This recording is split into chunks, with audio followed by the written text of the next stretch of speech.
Hello, my name is Isabella Lee, and today I'm going to be showing y'all how to use InDesign. So first, I'm just going to go over to New File, and I'm just going to be making an 8.5 by 11 size. So I'm going to go over inches, and then 8.5 by 11, and then I want to have margins, so I'm just going to increase this to 0.75, and then I'm just going to click Create, and then now you have your document, and you can see your margins on the outside. And then first I'm just going to be adding an image. So I'm going to go to File, Place, and I'm going to find an image. Once I have my image, I'm just going to hold down and pull it to where I want it to go. Think about right here.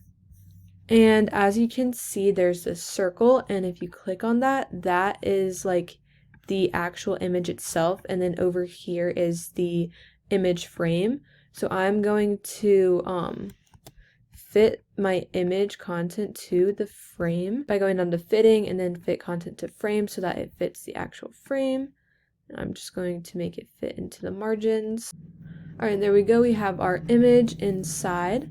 All right, next I'm going to add some heading text. So I'm just going to take the type tool and drag out where I want my text to be.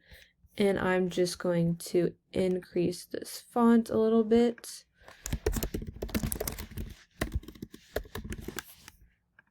And then I'm just going to change the font to something a little bit more exciting. Change the color of my font. I'm going to go over to the eyedropper tool so that I can pick a color from this photo to use for the text color.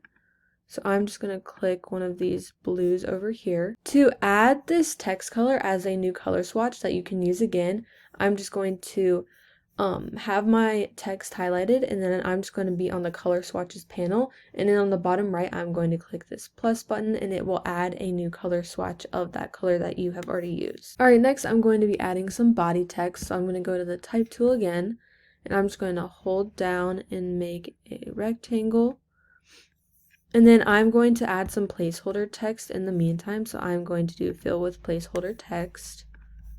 And then I'm going to find some text that I actually want to use. So I have all this placeholder text highlighted, and I'm just going to paste in my text that I want to use. And as you can see, it does not all fit in this text box. So I'm going to hold down on that red plus button, and I'm going to add a new text box. And as you can see, this text has filled into another text box, and it's threading the text frame so that the end of this text flows into this one. Next, I'm going to just be moving around these text boxes so that they are aligned. So I'm going to be using my guides to help me see where to put it. So as you can see, those pink and green lines pop up on where they will be aligned and where they will match. So I'm just going to be doing the same with this one. Now that all my text is aligned, I'm going to be adding a drop cap to the beginning of this body text down here. So I'm going to highlight the letter that I want to use, and I'm going to go down to where it says paragraph, and then it'll be this bottom one on the left right here that says drop cap, and I'm just going to increase it a little bit. I think I'm going to do 3, and as you can see, it just tells people where they should start reading because it emphasizes that first letter of the first sentence of the paragraph. All right, now that I have my completed page, I'm just going to view it as it would look like if I had it printed or if I just had it finalized and on a website. So it would look like this. As you can see, it removes the blue borders from all the text frames and all the image frames.